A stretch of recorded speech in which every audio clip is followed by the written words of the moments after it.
예, 더불어민주당 추미애 대표를 만납니다. 추경에 인사청문회 또 국민의당 제보 조작 사건까지.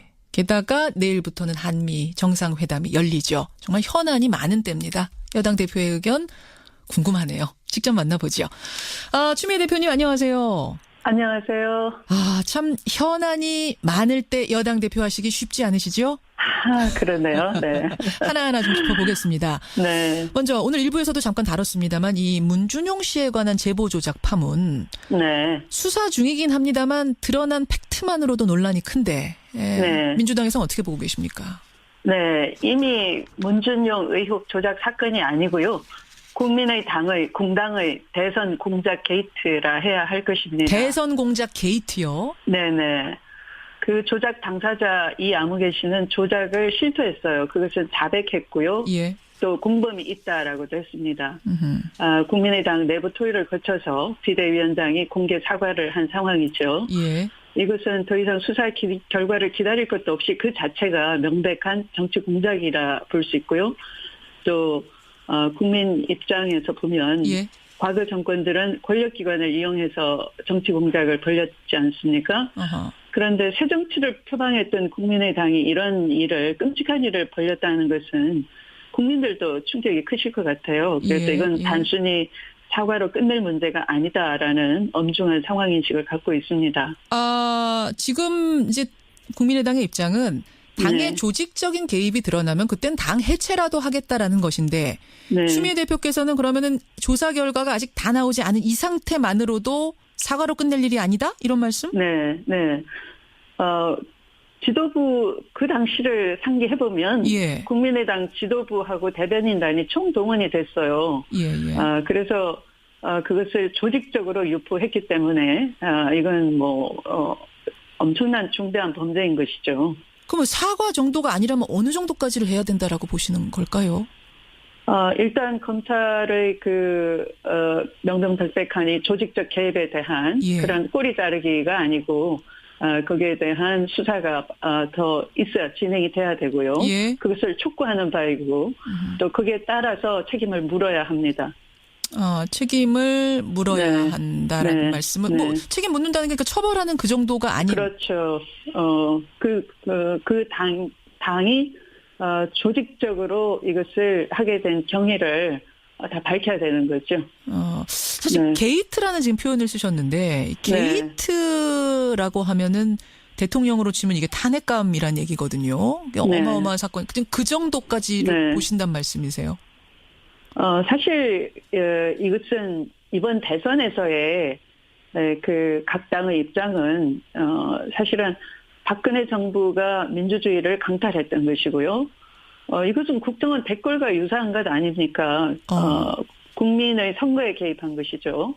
그런데 이번 선거는 촛불 대선이었고 예. 주권 회복을 위한 예. 그런 촛불 정신이 이 선거를 만든 것입니다. 예. 근데 그 촛불 정신을 정면으로 짓밟은 죄질이 아주 나쁜 범죄인 것이죠. 촛불 정신을 짓밟은 것이다. 네. 그런 의미에서 게이트라고 할 만하다. 네. 네. 이 안철수 전 대표가 네. 지금 이제 고심 중에 있다 그럽니다. 어떻게 입장을 네. 표명할 것인가. 네. 어떻게 해야 된다고 보세요? 생각 좀 해보셨습니까? 안철수 후보 개인의 문제가 아니라고 봅니다, 저는. 이것은, 정당의 운영은, 국민의 혈세를 받아서 운영되는 것이고, 예. 이번 정당은 주권 회복의 주체이기도 합니다. 예. 그런 책무가 있었어요. 그런데 민주주의 유린하고 헌정 질서를 어지럽힌 행위라는 점을 공당으로서 인식해야 할 것입니다. 개인의 사과로 끝날 문제가 아니다. 네. 그럼 지금 요거 드러난 것만으로도 당 해체해야 된다고 혹시 보시는 거예요? 제가 당 해체까지 주장하면 또 정치 공세라고, 문제의 본질을 회피하고 물타기를 할 테니까요. 일단은 이것은 국민이 용납하지 않을 것이다. 이 정도로 하겠습니다. 그렇게, 게이트다. 네. 용납하지 네. 않을 거다까지. 네, 네. 알겠습니다. 그때 이거 허위 사실이라고 국민의당 고발하셨었죠? 그렇죠. 그렇죠. 네. 그러니까 국민의당에서는 그때 추 대표님을 무고죄로 맞고소했던 걸로 제가 기억하는데 그 고소건은 어떻게 됐습니까? 그 고소건은 좀 웃기는 거죠. 그러니까 허위 사실을 유포를 했어요. 그래서 그것에 대해서 고발을 하니까 그러면 이게 진실이다라고 해야 되는, 자기들 말을 증명을 해야 되는 입장인데 그게 아니고 거꾸로 적반하장으로 당대표인 저와 우리 당 3명을 맞고소를 했는데 예. 국민의당이 정말 잘못했다 그러면 그 고소를 언론 취하를 해야 되는데 그 여부는 알 수가 없어요. 지금도 걸려 있는 거군요. 네. 알겠습니다. 네. 문준용 씨에 관한 제보 조작, 국민의당의 제보 조작 파문 얘기를 먼저 좀 짚어봤고 국회 얘기로 옮겨가 보죠. 네. 인사청문회가 열리고 있습니다. 그중에서도 송영무 후보자에 대한 인사청문회. 네. 어제 인사청문회를 치르고 나서 야당 쪽에서는 역시 부적격이다 이런 입장을 내놨는데 여당은 네. 여전히 모두 적격이다 이렇게 보고 계시는 겁니까? 청문회가 다 끝나봐야 아는데요. 어제 사실은 제일 그 타겟으로 삼았던, 적어도 한 명을 떨어뜨려야 된다에 가장 큰 타겟이 됐던 송영무 후보자의 경우에는 예. 역시 청문회를 통해서 보면 그 의혹 제기 방식은 국방개혁에 대한 조직적 저항으로 치밀한 움직임이 여러 곳에서 포착이 됐어요. 예를 들면 검정 방법이 그 수위를 넘어서서 군사 기밀 유출, 그러니까 2급 군사 기밀에 해당하는 공군 레이더 국산화 과정이나 또 상급 군사 기밀에 대한 뭐 장보고함 그런 그 업체 선정 과정 이런 것들은 다 군사 기밀인데 그것을 국회에 돌려보고 이런 것들 방식 그런 것들은 국방 개혁에 대한 조직적 저항이 감지가 되는 거잖아요. 예. 네, 그런 방식으로 한다든지 또한 이 후보자가 청문회 과정에서 밝힌 거 보면은 보통은 이 비리가 있으려면은 이 고가의 장비 수입 업체에 리베이트에 개입하는 그런 방식인데 오히려 이 후보자는 나라를 위해서 국산 개발한 우리 무기를 수출하는 데 기여하는 그런 자문 역할을 한 것이에요. 알겠습니다. 네. 그런 것들 해명을 봤을 때 그러니까 여당에서는 개혁에 대해서 적임자인데 뭔가 지금 의혹을 부풀려서 만들어가고 있는가라는 판단을 하셨단 말씀. 그렇다면 설사 국회에서 인사청문 보고서 채택이 안 되더라도 마치 강경화 장관 때처럼 임명을 해도 문제가 없다고 판단하신 겁니까? 오랫동안 송영무 후보자의 경우에는 제 생각에는 대통령께서 국방 개혁에 대한 의지를 가지고 계셨고 특히 이 방산 비리에 대해서는 4대강 의혹과 마찬가지로 공약을 하신 거거든요. 그런데 여러 차례 대화를 나누고 그 관점 이런 것을 사실은 대통령은 이미 검증을 다 하셨어요. 네, 오랫동안 시간을 두고. 대통령은 다 검증을 끝낸 것이다. 근데 그때 검증을 다 끝냈는데도 잘못된 경우도 있었잖아요. 안경환 후보자는 뭐 자진해서 사퇴하기도 하고. 그건 잘 모르겠어요. 근데 이 후보자의 경우에는 국방개혁에 대한 여러 능력이나 전문성 이런 것을 대통령께서는 이미 다 보셨다라고. 능력 면에서는 문제가 없다. 네. 알겠습니다. 아까 김종대 의원하고도 이 얘기할 때 이제 많은 분들이 도덕성의 흠집이 조금이라도 있다면 음주운전 같은 경우 이것을 능력으로 덮을 수 있을 것인가 없을 것인가 갖고 지금도 막 게시판에서 지금 논쟁을 하고 계세요. 이런 상황인데 여당에서는 능력면, 개혁성명의 방점을 찍고 임명하셔도 문제없다고 판단했다는 말씀. 그래요. 그나마 인사청문회는 가동이 되고 있는데 지금 추경은 논의 테이블에도 못 올리고 있습니다. 추미애 대표님. 이게 물밑으로는 얘기가 좀 되고 있는 겁니까?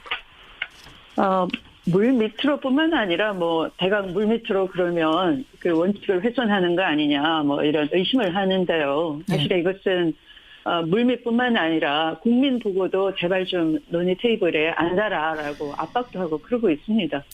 계속 얘기가 되고 있는 거군요. 근데 자유한국당에서는 지금 꿈쩍 안 하는 상황이고.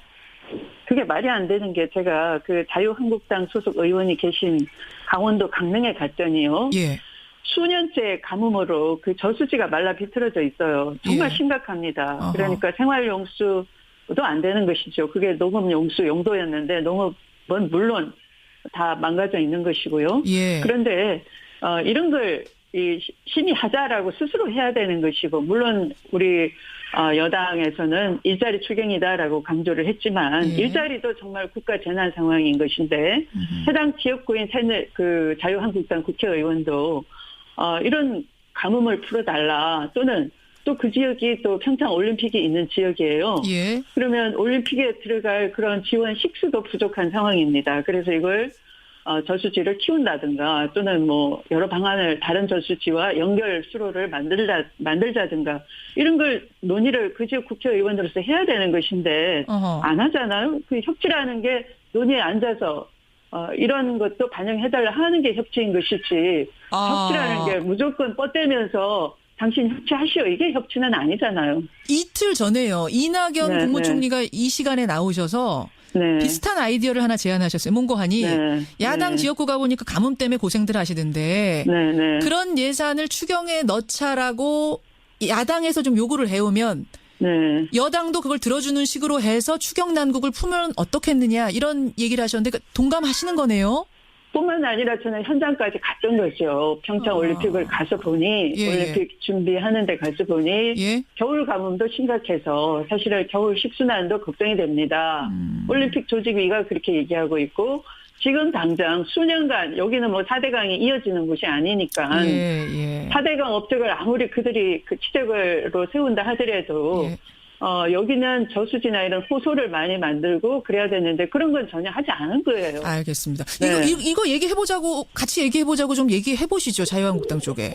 오히려 제가 그 현장에 가서 이런 심각한 상황인데 같이 좀 얘기해보자 하는데 꿈쩍도 안 하는 거예요. 그 얘기 했는데도 현장에 나오지도 않고 알겠습니다. 도대체 왜 국회의원을 하는 것이며 왜 단체장을 하는 것인지 단체장도 당이 다르다는 이유로 아예 현장에 나오질 않아요. 제가 스스로 짚어내서 질문하고 스스로 질문 던지고 답을 찾아내고 그러는 것이죠. 보니까 다른 저수지가 또 있어요. 그걸 연결만 알겠습니다. 당장 해결되는데. 근데 자유한국당에서는 이렇게 얘기합니다. 네. 더불어민주당이 너무한다. 소통 우리가 여권일 때 소통하더니 네. 더불어민주당이 야당 되고 나더니 소통 안 하고 남탓만 한다. 오히려 이러시던데요. 소통하려고 이쪽에서는 현장도 찾아가고 대안도 제시해주고 하는데 전화기 끊어놓고 안 받고 저쪽에 자기 당 안에서 의총하면서 내지르면서 소통 안 한다 이렇게 언론 대고 얘기하는 게 소통을 원하는 자세가 아니잖아요. 그냥 정치 공세이죠. 전화기는 누가 꺼놓으셨어요? 이 전화가 안 되는 경우가 있어요. 제가 뭐 누구라고 밝힐 수는 없지만 예. 안 받고 안 돼요. 아마 대표가 전화하셨으면 대표급이겠네요. 그쪽도. 네. 전화 좀 받아주십시오. 자유한국당 대표님. 예, 소통을 좀 했으면 좋겠다는 이야기. 예, 더불어민주당 추미애 대표 만나고 있습니다. 네. 시간이 없어서 마지막 질문이 될 것 같은데요. 내년이 지방선거입니다. 네. 정권의 안정을 위해서는 지방선거 잘 치르는 게 중요하다. 이런 얘기가 이제 당에서 나오고 있다는 거 제가 알고 있는데. 그래서 일각에서는 추미애 대표도 서울시장에 나서셔야 되는 거 아니냐 후보로 이런 얘기 나옵니다. 네. 요구가 있다면 어떻게? 네. 저는 우선 제 자신의 향후를 생각하기 이전에 지금의 현재 여당 대표이기 때문에 좋은 인재를 발탁을 해서 지방선거에 이런 인재를 뽑아달라고 국민들께 호소해야 되는 입장입니다. 사실은 중앙 권력만 정권 교체가 됐지 지방 권력은 척추에 쌓여있는 그 누적된 부정부패와 기득권 아직 청소 안 된 데가 많이 있어요. 네, 그래서 지방 권력의 교체도 필요하다라고 생각하고 또 국민도 많이 그렇게 원하고 있습니다. 그래서 좋은 인재를 발탁해서 지방선거를 이겨서 정말 이것이 정권 교체이다 이렇게 보답해드리는 것이 제가 할 책무여서 이것에 먼저 저의 역할을 다하려고 하는 선당후사 정신으로 이 자리에서도 약속을 먼저 드리겠습니다. 그걸 먼저 한 후에 선수로도 뜨실 수도 있는 거예요? 아니면 그것만 하시는 거예요? 감동만 하시는 거예요? 제가 먼저 나서겠다 제 자리를 말씀드리면 진심이 안 보인다 이렇게 다 시비가 될 것 같아요. 그래서 일단 제 입장은 배제를 하겠습니다. 그럼 일단은 감동 역할 충실히 하겠다까지만 밝히시겠다. 하지만 여지는 남겨두시네요. 웃으시는 거 보니까 여지는 남겨두시는 걸로 하겠습니다. 여기까지 말씀 듣죠. 추미애 대표님 고맙습니다. 네, 좋은 하루 되십시오. 더불어민주당 추미애 대표였습니다.